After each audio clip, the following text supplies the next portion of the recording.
All right. Good morning, everyone, and welcome to our Alaska Collaborative on Health and the Environment teleconference. The title is Upholding Science and Protecting Environmental Health in the Era of Fake News. And we're having a conversation today with investigative reporter Sharon Lerner. And I'm Pam Miller with Alaska Community Action on Toxics, and it's my honor today to facilitate the call with Sharon Lerner. About CHE Alaska, the Collaborative on Health and the Environment Alaska is a regional partnership of the National Collaborative on Health and the Environment. And CHE Alaska aims to advance knowledge and effective action to address growing concerns about the links between human health and environmental factors. You can find more information at our website, akaction.org and healthandenvironment.org. Everyone who signed up for the call today by yesterday afternoon received a link to the presentation last night. If you signed up for the call more recently, you can find a link to Sharon's presentation on our homepage at www.akaction.org. You will need to download the presentation to follow along. Please keep in mind that there will be an opportunity for discussion and questions during the last 10 to 15 minutes of the call. It's my great honor today to welcome and introduce Sharon Lerner. Sharon covers health and the environment for The Intercept and is a reporting fellow at the Investigative Fund. Her work has also appeared in the New York Times, The Nation, and the Washington Post, among other publications. And she has received awards from the Society for Environmental Journalists, the American Public Health Association, the Women and Politics Institute, and the Newswomen's Club of New York. Her series, The Teflon Toxin, was a finalist for a National Magazine Award. So I'd like to invite you to go ahead and begin, Sharon, and thank you so much for presenting today. Well, thanks for having me, Pam, and thanks for that nice introduction. It's good to be here, and it's good to be talking about this work. So I guess what I'll do is let you guys know when I'm moving from one slide to another, since we're all kind of on separate PowerPoints, it seems like. And I'll start at the beginning, which I've been calling this this whole issue and the whole series that I've been working on about it, the Teflon Toxin. And I should say that on the very first slide, there's this link, the Intercept series, the Teflon Toxin. That is where all these stories reside. And you can go to that page to kind of to look at any of the 16 stories in this series. Some of them I'll only touch on really briefly, but that's a good place to go. Okay, so I'm just going to explain a little bit about how I came to this story. And this story originally I thought was about PFOA, and it still is, but it's also, then it became about PFOA and PFOS, and then it became about PFCs, and then the name changed to PFAs, which is the latest. So it's an ever-shifting story. It's a story that I began in 2015 with 3 articles, and I thought it would be one article, and then I decided, well, it was just too much, and I was going to split it into 3, and the latest piece that I put up like a week or 2 ago was 16, so it just keeps going and going. When I began looking into this, I thought I was writing a story about New Jersey, and here you would be welcome to switch to the second slide. And the reason I was writing about New Jersey, what had caught my attention was that there was this little institute called the Drinking Water Quality Institute, which was made up of some water scientists, and basically its job was to calculate the safe level of various contaminants in drinking water, and to give that calculation to the New Jersey Department of Environmental Quality to hopefully turn into a rule and a law that would guide the state. They had been doing this work, the Institute, the DWQI as it's called, for decades, when they started working on PFOA. And when they were back, this was, now probably 5 years ago, when they were in the midst of doing this, they were updating their work on their website, and it was clear that the drinking water level that they were calculating was going to be the most stringent in the country. At that time, there were very few I'm so sorry, I don't know. There are very few states that had any regulation or rules at all about PFAS or PFOA.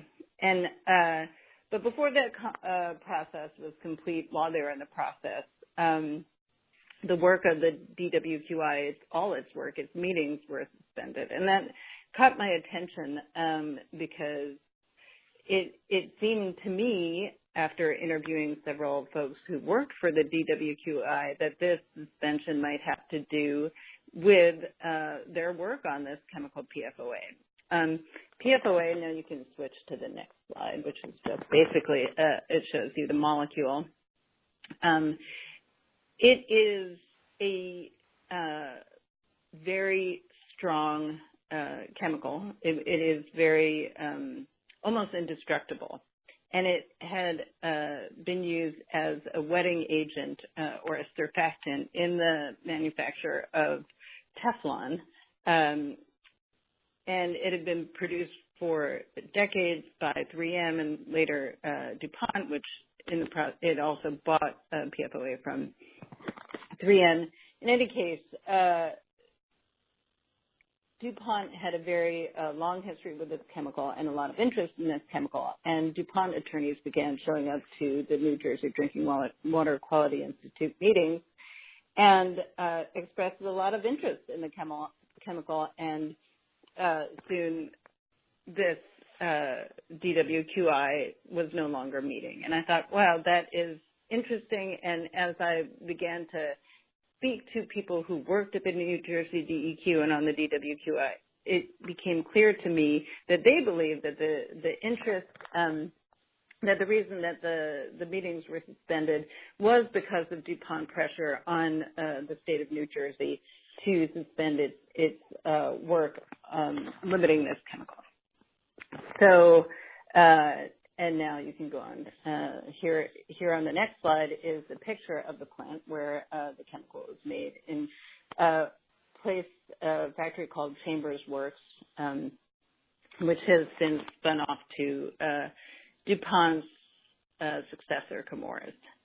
And some of the people I spoke with in New Jersey were greatly affected by the DuPont pressure around this chemical. One woman I spoke to, a scientist who managed many scientists, other PhD scientists in the New Jersey DEQ, was pressured, told not to publish her research on the testing that showed, monitoring that showed PFOA in local waterways. When she went ahead and did publish the research, she was reassigned to basically the typing pool and later resigned. So it became clear to me, wow, this is a chemical that this tiny little process seemed really, really important to DuPont, and I was curious about why. In the process of trying to figure that out, someone suggested that I speak to an attorney who was working on a different case in a different state, and here you might want to go to the next slide. And that person's name was Robert Ballot, and he was working on litigation against DuPont in West Virginia. It turned out that he had also sued DuPont in New Jersey over PFOA contamination of water. But because the state laws are different there, he wasn't able to, the litigation didn't move ahead the way that it did in West Virginia, where it turned into a really significant case. And that case was really important in a number of ways. And here, I'll go to the next slide. This is a picture of the West Virginia DuPont plant that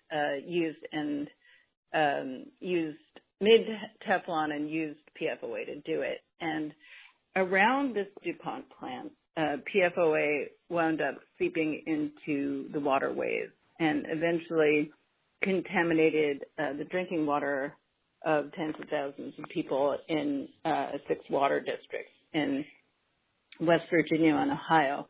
The plant is right on the Ohio River, so it's right across from Ohio and affects the water systems in both states. And it became clear to me from talking to Rob Bilott that this was not just a New Jersey issue, and it also wasn't just a West Virginia issue. This was much bigger, it seemed. But let me back up and tell you a little bit about the West Virginia case. And here you could go to the next slide. The case came to Rob Bilott's attention through a local farmer named Wilbur Tennant. And here, this is just a still from a video that we put together from Wilbur Tennant's footage that he shot on his property in the late 1990s. And he had sold part of his land to DuPont and it was basically a plot that was adjacent to his own land where he had many cattle and other animals. And in the 90s, when DuPont was using this adjacent plot and releasing lots of waste into the plot, he gradually saw hundreds of his cows, in fact, his entire herd of cattle die. And this video, should you want to go check it out, you can go to the link on the first page and go to the second story, which was called The Case Against DuPont. Kind of a gruesome video, but he shows his animals just get sick and fall over and die one by one.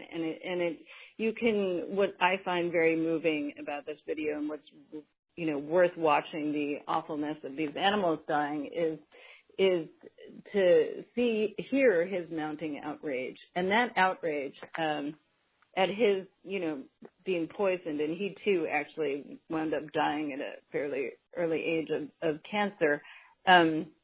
But that outrage is what spurred this really remarkable litigation, which ended up kind of unearthing lots of important information, scientific, legal, and otherwise, that has kind of given us this window into how this chemical works.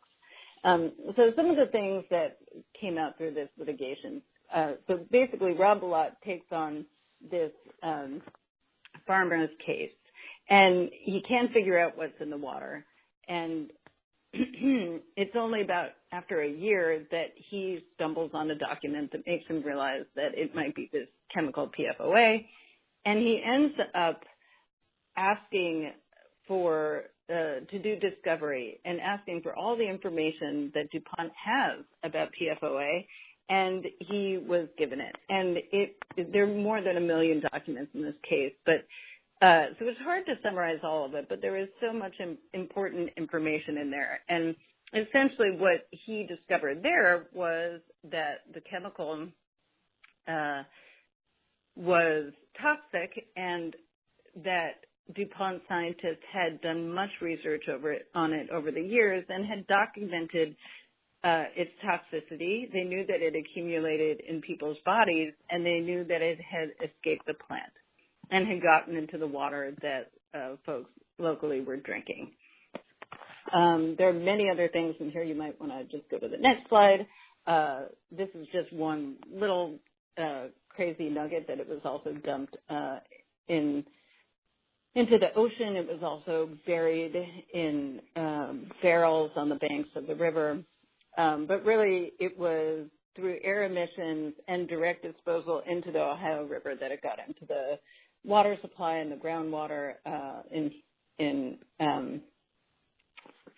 really big amounts. So the next slide takes you a little bit, shows you someone whose name is Bernard Riley, who became another really important figure in how this information got out there. Bernard Riley is a DuPont attorney who part of his job was to help other DuPont staff members keep important and incriminating bits of information out of emails that could be made public. And the irony of his story is that much of the story of PFOA came out through his own emails. In emails that he wrote to his son and to a friend, he ended up revealing a lot of what the company knew. And I won't read it aloud here, but you can see the highlighted part shows that DuPont had become aware of Rob Bilot's work, and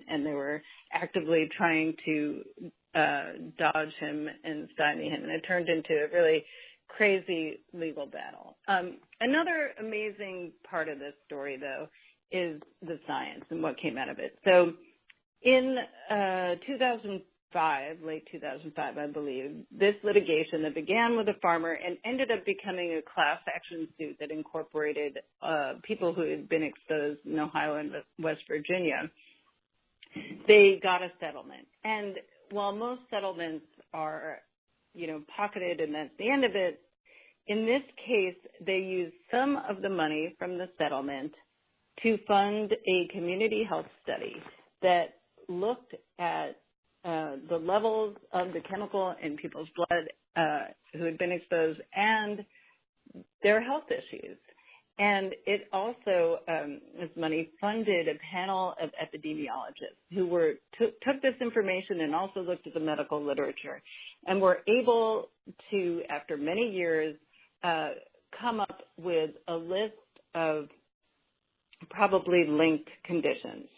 And these epidemiologists were chosen and approved by both sides, both the plaintiffs and DuPont. So these are really level-headed, even-keeled epidemiologists who people felt secure and confident that they would be fair. And this group, after several years, in 2011, 2012, came up, and here you can go to the next slide, with a list of conditions that they actually found had a probable link to exposure to PFOA. These included high cholesterol, ulcerative colitis, thyroid disease, testicular cancer, kidney cancer, and preeclampsia. And there's a pretty amazing website, I should say, the C8 Science Panel, if you ever want to read on that. It really takes you through the process, and there are a lot of great papers there. And since 2012, when this last came out, and here you can go to the next slide, there have been many other health problems linked to PFOA and PFOS, and I'll come to PFOS in a second, in humans. Among them, impaired sperm quality. We've seen a lot of work on obesity, low birth weight, and others. Okay. Okay, and I talk about that some in the next slide, and it's also important to note that fetuses and children, as with many chemicals, are particularly vulnerable. So this information comes out. It's really groundbreaking, and part of what came of these links was that the people who were exposed in West Virginia and Ohio who had any of these conditions were able to sue DuPont for them, and the company was not allowed to question causality, which is a rare thing. And there are more than 3,500 of these cases, and last year, 2017, after some initial litigation, DuPont settled that suit for $671 million. So that was, in some ways, wow, that's a victory. We wrapped that up, and it was a victory. It was a groundbreaking case, and it really taught us all a lot about the science, and also a lot about corporate behavior. But what didn't happen, and here I guess you can go to the next slide, which is DuPont defense team. What didn't really happen was regulation. And I guess to be fair, I should start by saying it's incredibly hard under our system to regulate a chemical, to set enforceable limits that, that are under some of the environmental statutes. But it's also true that in this case, DuPont really waged a very strong and effective defense for their chemical and for their company. And I write about that in the third piece of that series. It's called How DuPont Slipped Past the EPA. But it was really, to me, this fascinating thing to read about. There are many documents linked in that piece, which tell the story of former EPA officials. Mike McCabe was the leader of the DuPont defense of PFOA. Linda Fisher, who also was at EPA, was at DuPont at the time, and William Riley, who was a former EPA administrator, was on DuPont's board. And you really can see that there's so much back and forth and so much negotiation that goes on with a powerful company like DuPont, talking about what they need and making whatever settlement happens on their own terms. And the settlement, and here you can go to the next slide, in terms of settlement, were that DuPont would voluntarily phase out PFOA. It would research the extent of contamination in West Virginia, which didn't really end up happening, and that was supposed to be part of what was necessary to eventually regulate the chemical. And here's the next slide, it would be fined. And at the time, it was 2006, DuPont made the EPA made a really big deal that this fine was the biggest in EPA history.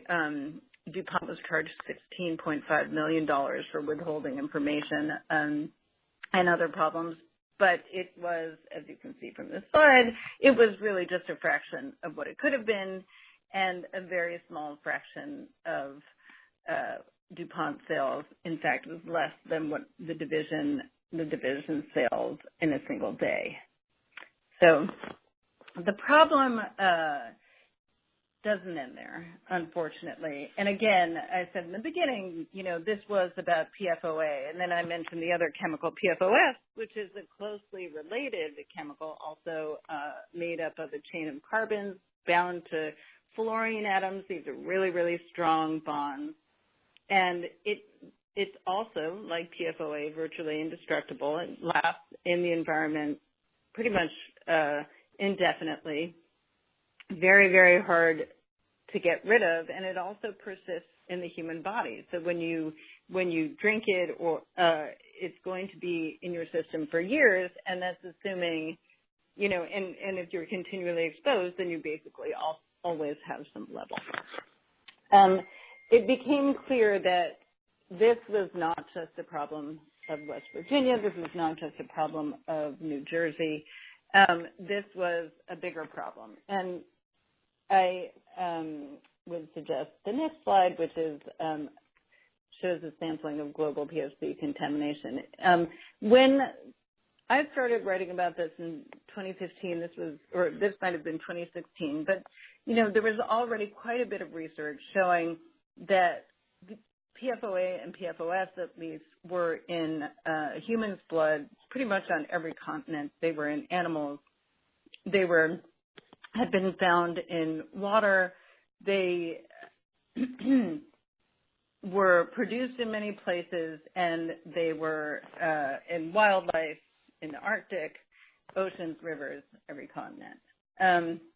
So I started thinking, part of what the EPA ended up doing in this country was getting all the producers and users, the companies that made and used PFOA and PFOS, to voluntarily agree to stop using and making them as of 2015. And that agreement also applied to any of these similar perfluorinated chemicals that had a chain of carbons that was longer than 7. So it wasn't just PFOS and PFOA, which are known as C8, but also C9, C10s, etc. However, that agreement applied in the U.S. only, not outside the U.S. So other countries continued to make PFOA and PFOS. In particular, and here I would go to the next slide, China, which is now the global headquarters for the manufacture of both PFOA and PFOS. there is some effort to try to move toward, especially with PFOS, phasing it out, but they're much behind us. It also appears that India and Russia may also be involved in production of these chemicals.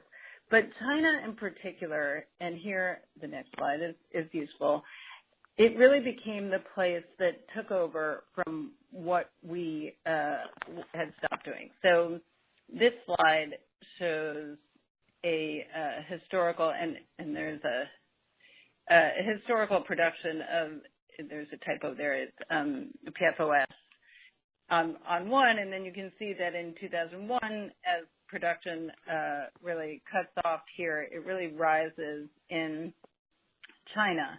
And unfortunately, I decided to go to China and look into some of this, and what I found was that while they have some of the most highly polluted rivers, with this in particular, the highest levels of these chemicals in their waterways, they don't have the same knowledge about the recycling and how to properly dispose of them, that even though that we eventually got here. We now know how one could make these chemicals without dumping them directly into the river, and yet that information wasn't passed along. So this story goes in, the whole series and the whole story of these chemicals largely goes in a couple of directions. One is internationally, and again, this is still continues to be a real problem in other countries in a way that it, we, even as we don't produce it anymore, it is still being produced elsewhere. Another direction in here, we'll go to the next slide. This slide should show a very long, complicated chemical formula, and the picture is a picture of two men. And this is another branch of this story. That chemical formula on top there is the formula for GenX. And those two folks, those two men in that picture, are EPA scientists who were trying to figure out what was in the water of the Cape Fear River back in, this is, I believe, 2015. And as DuPont was phasing out PFOA, which, again, they agreed to do with the EPA by 2015, but the process began in 2006, they were actually phasing in replacements. And one of those replacements is this GenX chemical here. And I put the chemical name up there because it really became an issue for me in reporting. I had read their internal promotional literature and seen that there was this new product, GenX, but it wasn't clear what the chemical, what it was beyond this word. And it wasn't clear initially to these folks, these scientists at EPA either, because that formula had been declared confidential. But companies are allowed to hide the identity, chemical names, how much they produce, and various other information if they declare something confidential business information. And that's what had happened with the chemical formula of GenX.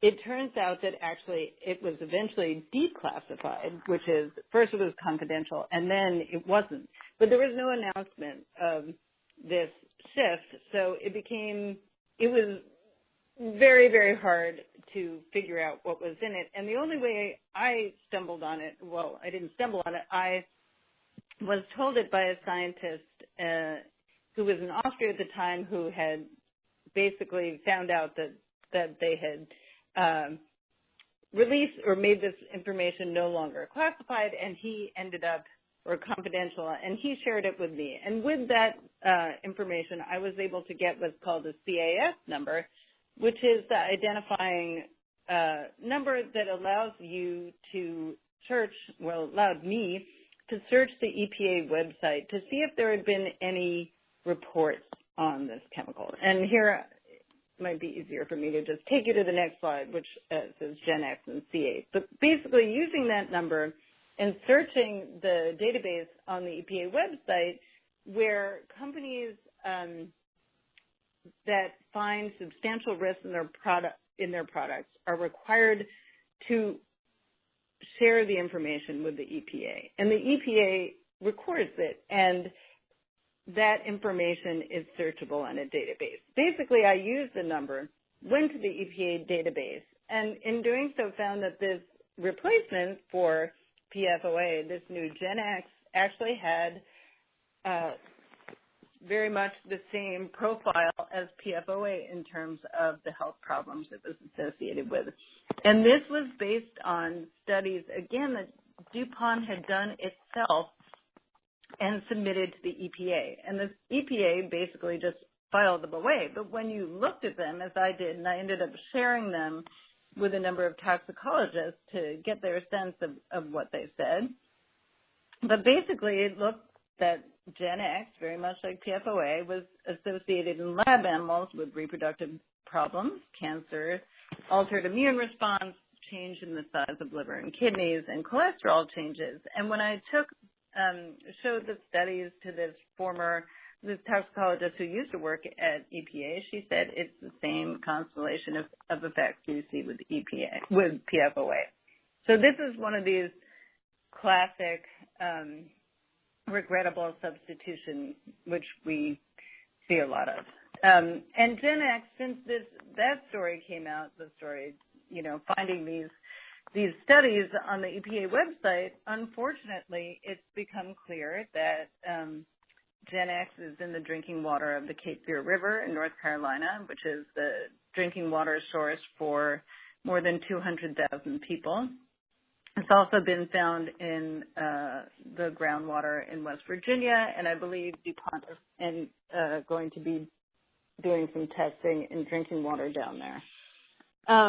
And I realize that I have just mentioned this word. If you're on the slide that has GenX in the cup, which the next slide, I talk about this company Chemours. Chemours is the company that spun off from DuPont in 2015 and was given the business of perfluorinated chemicals.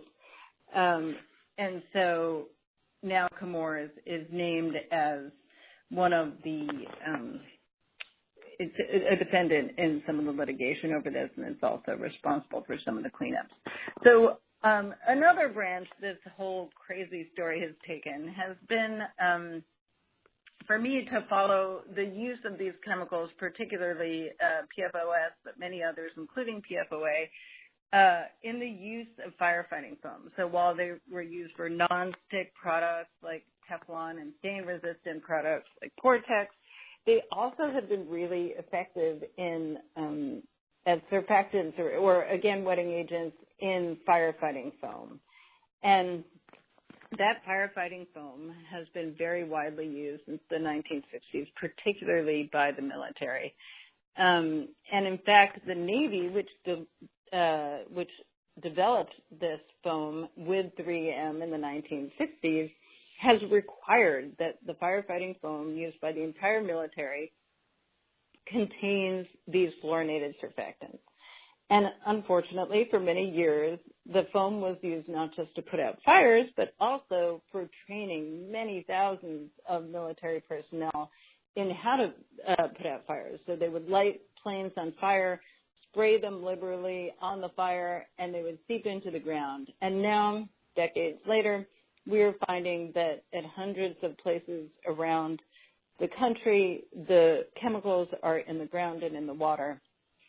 And unfortunately, because the military's standard for firefighting foam is adopted by the FAA and all commercial airports, it's also been used by firefighting all sorts of fire stations around the country. So it's a huge, huge problem, and around the world where other militaries have also adopted our standards. So this here, you should hopefully be on a slide with a pink map. Shows some of the spots where there are contamination and some of the spots where it was used at military sites. Next slide is a description of some of what's in my most recent story, which is another distressing story of regrettable substitution, because while there has been recently some attention to the fact that the military's foam was responsible for this widespread pollution around the country, the U.S. military has been undergoing this swap and this phase-out, basically, of some of the older foam, but instead of using foam that doesn't have any of these chemicals in it, they've been using only slightly tweaked versions of the same problematic compounds. So now we have a new foam that is C6 instead of C8, but these C6 chemicals have many of the same problems that the C8s do, and longer. They last for a long time. They accumulate in people's bodies. And they seem to have some of the same toxic effects, so we don't have as good research on these guys yet. And just in summary, because I can see I'm running out of time, but there actually are some very good fluorine-free alternatives to the foam that we've been using for years. And the last story I wrote really kind of tells about the difficulties of these fluorine-free foam makers in getting their information to the military and others who could use the foam, in part because the voices, the industry groups that represented the foam makers and the makers of the chemicals that went in the foams have been very forceful in terms of getting their products to the military and getting their message that their products are the only ones, worthwhile to the military.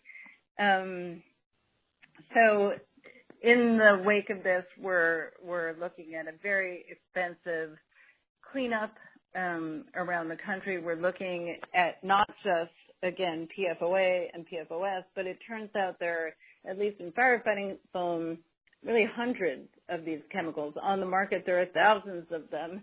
And, it's my hope after spending, kind of following the windy path of all of them, that we won't have to take them on one by one. I think it's impossible at this point to really study each one individually and regulate or limit in some way each one individually, because there are just too many of them. And so on to the last two. The last slide, I'll end on a happy note. And that is from this last story, that as I was researching it and learning about this foam that actually does a very good job, a comparable job to the foam that the military was using, and we did not take on this foam. We have basically decided that that we have stayed with the chemicals that are problematic, but a growing number of entities around the world have actually adopted them, and it's encouraging to see. I list some of them in the last slide: air forces, oil companies, gas companies, other companies including 3M, many airports around the world, though not yet in the U.S. So I guess I'll leave it there and hope that we can have conversation about it all. Great. Thank you so much, Sharon. I just want to say that your work has been so important to inform and inspire our movement, so I just want to thank you for that. And just to let everyone know, this has been one of the most popular calls we've ever had, with close to 200 people RSVPing for this call today. So thank you again so much, Sharon. I really appreciate it. And before we go to questions and discussion, I just want to say a few brief words about the situation in Alaska. So there are many people in Fairbanks, Alaska, especially who are affected by contamination of their drinking water caused by these substances, PFAS, that are associated with the dispersion of these aqueous firefighting foams in groundwater plumes from Eielson Air Force Base, the Regional Fire Training Center, and the Fairbanks International Airport. And in 2016, the state of Alaska established some cleanup levels for both PFOA and PFAS in soil and groundwater at 400 parts per trillion for each substance. However, our Alaska Department of Environmental Conservation has not established an enforceable health protective standard for drinking water. The state has both the authority and the duty, we believe, to protect the drinking water of its citizens from these contaminants, such as PFAS. And in order to do so, it's necessary to establish regulated maximum contaminant levels, or MCLs, in drinking water for these substances, including PFOA, PFAS, and other perfluorinated substances. And safe drinking water should be available to all Alaskans. And just to say a little bit more about, in the absence of federal drinking water standards for these substances, states are taking action to protect the health of their citizens by establishing health protective water quality standards that are considerably below the EPA's health advisory of 70 parts per trillion based on the current body of scientific evidence. And Sharon spoke about what was happening in New Jersey in 2017 following years of study and a recommendation by a panel of scientific and health experts at the New Jersey Drinking Water Quality Institute. The state of New Jersey set maximum contaminant levels for PFOA at a level of 14 parts per trillion and PFNA at 13 parts per trillion. There's a bill currently going through the Michigan state legislature, introduced in December, that would establish a state standard in drinking water of 5 parts per trillion, a level 14 times lower than the EPA's health advisory level. So a group with Alaska Community Action on Toxics, WATER, the group in Fairbanks, working on these issues of contamination in the Fairbanks area, and Citizens for Clean Air recently wrote to our governor to set statewide health protective maximum contaminant levels, and we're recommending an MCL that should not exceed 6 parts per trillion, although we would recommend 1 part per trillion as a more prudent health protective standard. And we also included a number of other recommendations to include providing of safe drinking water for all households whose levels exceed that standard, instituting a community-advised biomonitoring program, and medical and health screening for people in the affected area. So if you'd like to know more about that, please give us a call or let us know by email, and we'd be happy to talk with you about it. So now it's my pleasure to invite questions and discussion and comments from our participants. If you'd like to ask a question, you have to unmute your line by pressing 4* to unmute your line. Please also state your name and affiliation, and we ask that you try to be brief so that we can get to a few questions before the top of the hour. So thank you so much, and we certainly welcome questions at this time.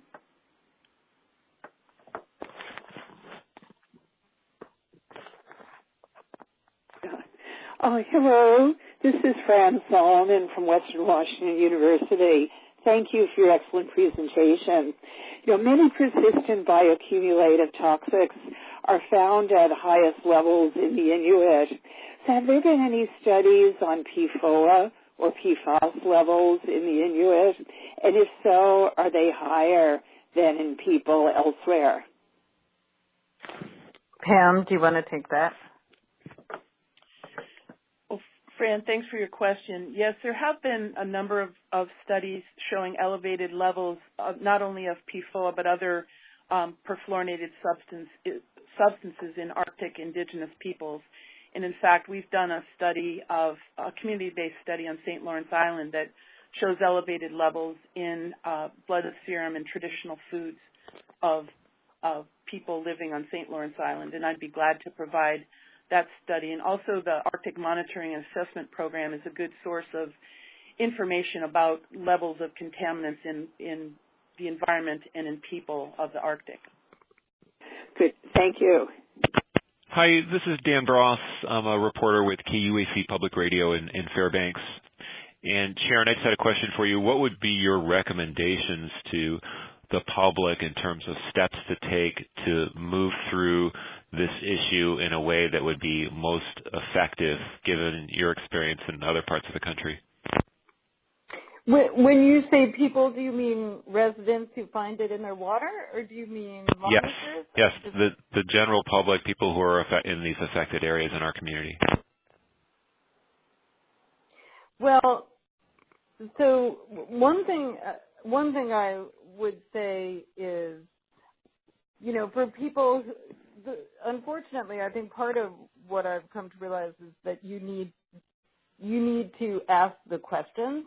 Like, you're not always going to be told that your levels are elevated. There have been, there's data from the EPA, the UCMR3, that shows, places where these chemicals have been detected around the country, and unfortunately, many of the people living in these communities, I think, have no idea about that. So there's one which is ask the question, and ask the question, I guess, of water purveyors, and the people, has this testing been done, and what are the results? And I do think Pam mentioned the range of safety levels, and that the EPA is now 70 parts per trillion, but many other states, including New Jersey, have really put much lower numbers out there. And so I guess it's important when you get your numbers to, I think, really try to get rid of these chemicals, or really get to lower levels, and that can be lower than 70. And that can be done with various filters and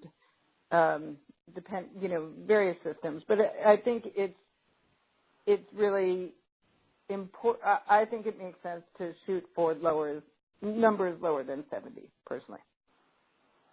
What about in terms of legal action, a class action lawsuit? What proof do you have to have of health effects or impacts to pursue that? Unfortunately, at this point, the litigation around, especially with the impacts of firefighting foam, has yet to be very successful. That suit that I described with Rob Bilott was really, so far, the exception in being this real success, which isn't to say it's not worth doing. There are a number of suits that are now pending against firefighting foam manufacturers, but so they're kind of a ways off from really being resolved, and because of various loopholes, or not loopholes, but it's very difficult to sue the federal government in general, and in this case, it would be either the federal government or its contractors that made the foam. And so that's a pretty significant hurdle that people who are suing, at least around contamination from AFFF, might face. Thank you. Mm-hmm. Hi, this is Cole Alder from Northeastern University's Social Science Environmental Health Research Institute. And looking at the map that you have up, we're trying to put together like an interactive map with Environmental Working Group, and I think I see that you have some sites on here, that a lot of which are probably military sites that we don't have included yet, because I think a lot of the UCMR3 data, they'll like say that a place is contaminated, but they won't have any details on that contamination. And I was wondering if you had any insights as to where to find those more detailed information about like parts per trillion and like action. Oh, no, I think that the you're saying you looked at the EWG map, and because they have a more recent map than we do. Okay, but like I think that what our map. I'm sorry. Go ahead. So Northeastern is working with EWG to help make that map, but we don't have, like, some of these sites I can see on your map, we definitely don't have included, and I think that some of the military sites that don't have details as to the actual levels we haven't included yet? Yes. So I was wondering if you knew where to find. Right. So we sort of, two things about that. So this map came out, I think it was 2015 actually, though it might have been early 2016. And essentially what I did was I called the Department of Defense and I asked for the list of fire and crash training sites on military bases, and miraculously they gave it to us. And what's more, they gave us the coordinates of these fire and crash training sites. Interestingly, when I wrote my more recent firefighting foam piece, which came out a couple of weeks ago, I saw in some of the internal documents from DOD that they were actually having a conversation about, well, a reporter reached out and asked for this information, and actually what we gave her is somewhat inaccurate, it said. But basically the reason was it was incomplete. And so we asked again for exactly the same thing, an updated list. And instead this time DOD sent us to the Army, the Air Force, and the Navy separately, and they all gave us different information. They gave it differently. So it was impossible to update the map the way that we wanted to.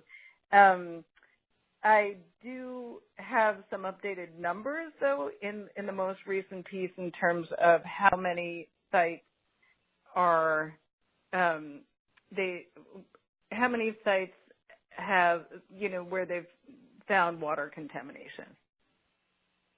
Okay, so great. I feel I haven't answered your question. I'm sorry. But all I can tell you is that unfortunately we don't have the totally up-to-date info this time that we did in 2016. Gotcha. All right. Thank you. Okay. Sorry.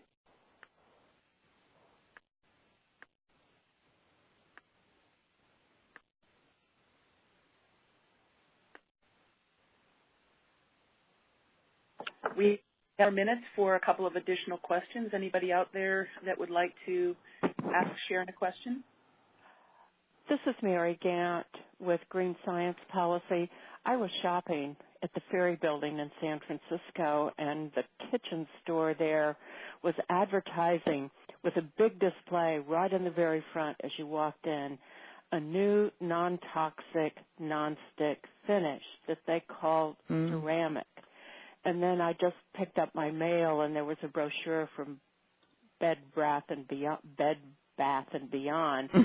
saying that they had a new non-toxic ceramic non-stick frying pan. What's the story on this new material that's being advertised? Does anybody know? Is it really non-toxic?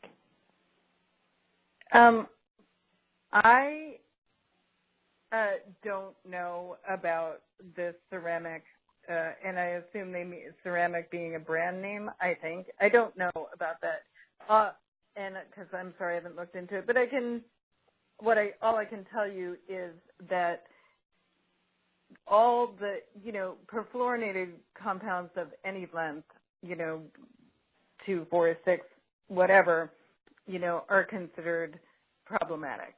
I don't know what's in the ceramic finish. I'm sorry. Thank you. And Susan, thank you for the great work that you've done on this issue. It's really, really important in terms of educating the public and helping people to demand cleaner water from their suppliers, and also to make personal decisions when they have to make for better health. Thank you. Thank you. I think we have time for one more question.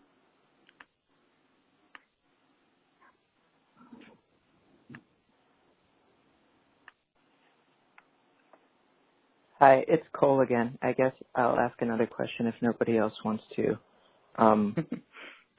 So I was wondering if you've noticed that as far as litigation goes, that it's been more difficult. I guess you did kind of mention this, litigation pertaining to military sites versus sites contaminated just by chemical companies dumping. it seems like litigation around military site contamination has been a little more slow going. Yeah. I mean, and unfortunately, even with, when you look at GenX as compared to PFOA, because there's, of course, litigation now in North Carolina over GenX contamination. The state suit has been very active down there. And I think even in the time lag between, PFOA was developed in the 50s and 60s, so you had decades of documents that really revealed so much about how all of this went down. And I think with GenX, you don't have the same level of documentation, and right. which makes it more difficult to make a case and bring a case that's going to have the same kind of outcomes. Gotcha. Sharon, this is Pam. I just wanted to see if there is anything that you would like to say in closing. And in particular, I am interested to know if you've gotten reactions from industry or the military to your series. Yeah, I ran into someone from DuPont recently, and he came up to me and shook my hand and said, "I know your work." So I guess it's I haven't heard much from DuPont, honestly, but I have heard recently from some folks in the military who have, at least, especially with this most recent piece, which really emphasized that we could move more quickly, and the military really had a lot of information that it could have moved more quickly on in terms of the dangers of AFFF and also the possible much preferable alternatives. And I have heard from several people within the military who told me that they felt that I got it right, which was, and perhaps these are the folks who are going to write to you, but it was gratifying to hear from within. I think that there is a certain amount of frustration working within these huge hulking institutions, especially, with such really the few people who understand these really complicated issues. I think are frustrated by their inability to move things more quickly. And I do think that there's a need for more outside voices to push in that direction.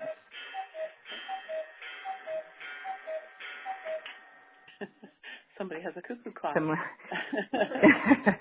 Not me. Well, we're right at the top of the hour, so unfortunately we've run out of time for questions.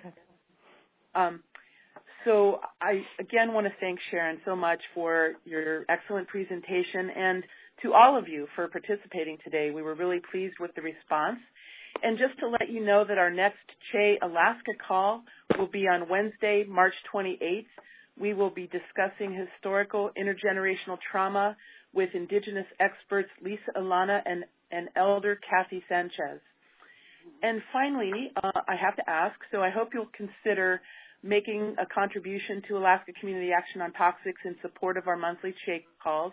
This helps us provide the support we need to continue bringing you these calls throughout the year, and you can give online at our website, akaction.org.